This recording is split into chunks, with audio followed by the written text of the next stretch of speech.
metal complexes often feature all three types of bonding: coordination bonding, lone pair to d orbital, covalent bonding, the overlap of s and p containing orbitals to form new molecular orbitals, and ionic bonds, electrostatic interactions between the complex ion and its counterparts. Yes. Transition metal complexes feature all three different types of bonds.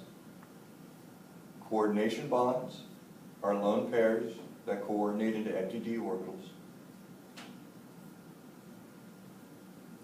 Lone pairs what? Lone pair from the ligand coordinates with an empty d orbital on the metal, and that is a bond.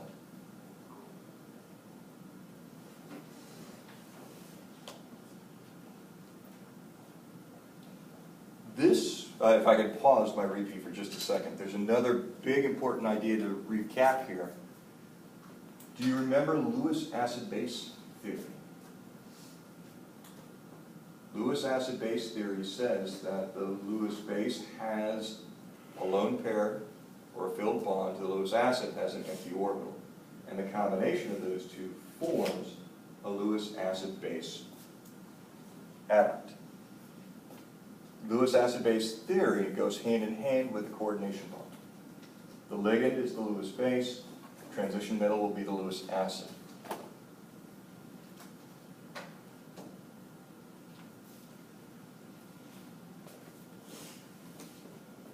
Covalent bond.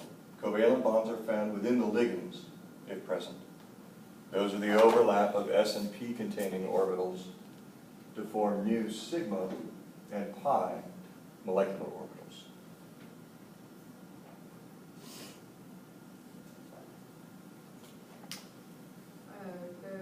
That form as in pi, which is Sigma and pi.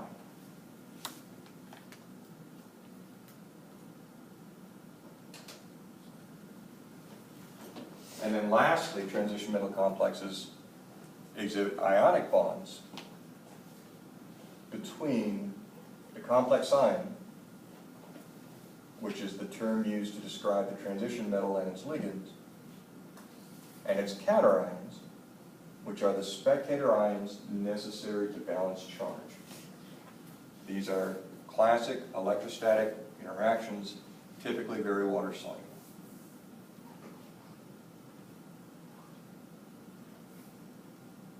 which is necessary to Balance the charge in the complex.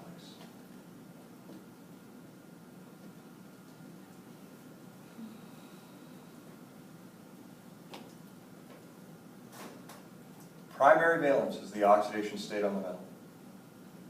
If the ligand is neutral, you can find that just by looking at the counterions. If the ligand is charged, you have to take both the ligand charges and the counterion charges into account when determining the charge, the oxidation state on the metal. Secondary valence is the number of ligands, which can either be molecules or ions, atomic ions I should say, that are directly connected to the metal. And by directly connected, they're forming a coordination bond, a Lewis acid-base adduct between that lone pair and the empty d orbital. This is also referred to as coordination number. Most common coordination number, 6. Octahedral geometries are the most common in transition metal complexes. Tetrahedral is also a possibility. We'll also see square planar. We'll see some linear.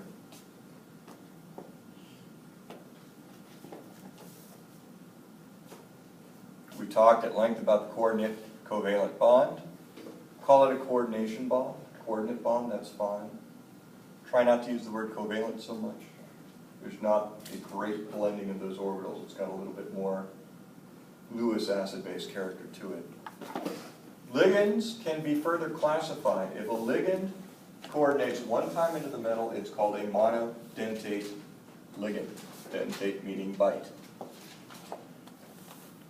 Some ligands, like oxalate, have 2 atoms on them that are capable of coordination. And that is a bidentate ligand.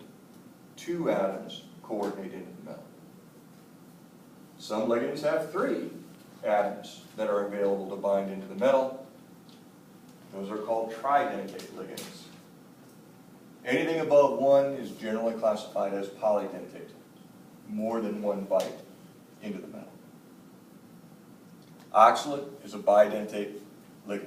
That's important to know. It has 2 atoms that will coordinate into the metal.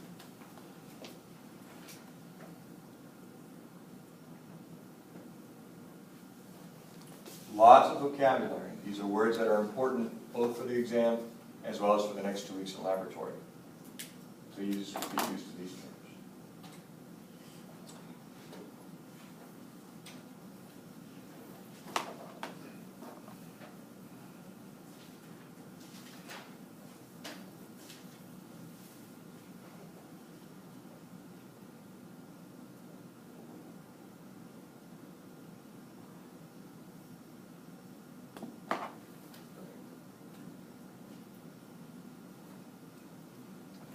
Geometries are consistent with Vesper shapes sometimes. It's not a great correlation. Vesper is the older theory. People presumed that d orbitals were just like p orbitals, only there were more of them. That was not a good assumption to make. P orbitals stay degenerate no matter what you do to them. When you hybridize them, each hybridized orbital is still the same energy, even if it's pointing into a different direction. d orbitals don't work like that. We'll get to that in just a second.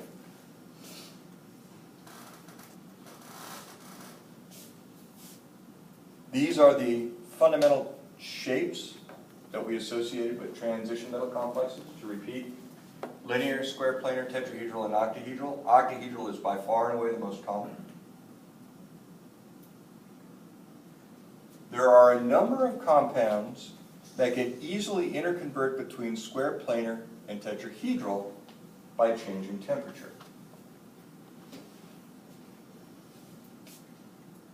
What does that tell you about the free energy of the system?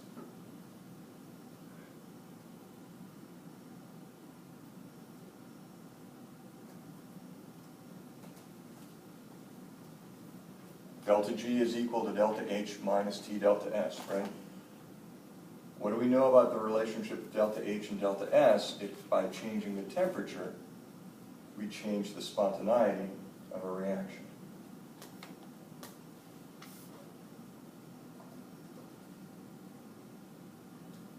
That one form is enthalpically favored, that the other form is entropically favored. And by adjusting the temperature, then, you can change the way that this molecule presents itself.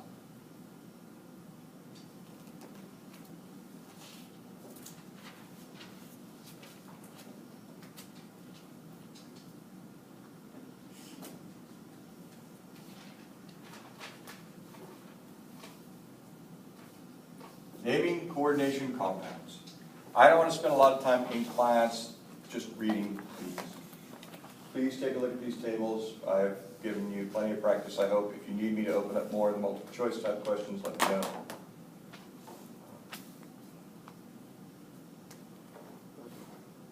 This list, I think, does a good job of covering what the name ought to be. We need to memorize everything from that list. Let's see. Well, many of the things you already have. Wait, which memorized. list? This one or? These are the names that go into this process. These you more or less already know. The process is what I want you to learn.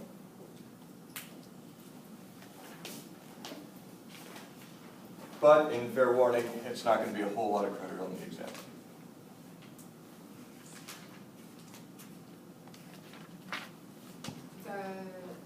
Table 26.4. Yep, 24.4, 24.5. And then on page, it's right, it's on the page right before that.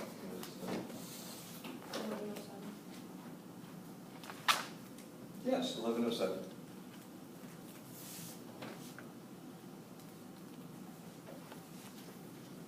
And if we have questions on the nomenclature, we can look over a couple of practices. Simple examples, I learned on this last time. Simple examples, just to make sure that the basics are covered.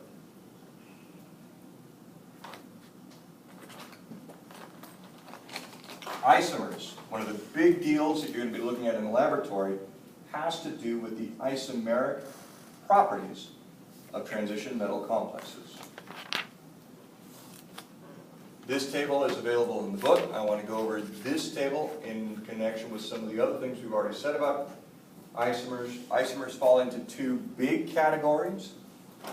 Structural isomers, where the isomers have different, or the individual molecules have different connectivity. The arrangement of their bonds is different. For organic compounds, we talked about differences in connectivity being differences between the sigma and pi bonds connecting the atoms together. We're going to have a little bit more complexity now that we have coordination bonds. They behave a little bit differently, and we have a couple different options here for isomers based on how the atoms are connected together. The other category of isomer is stereoisomer. Stereoisomers have all the same connectivities, but a different arrangement in three-dimensional space. Cis-trans isomerism is usually the easiest one to see. Trans always means apart. Two groups will be across from each other. Cis means that two groups are on the same side as each other. Because of the octahedral nature of so many of these compounds, cis and trans is often easy to see. If you have two things that are pulling directly away from each other, that's a trans relationship. If you have two things that are 90 degrees to each other, that will be a cis relationship.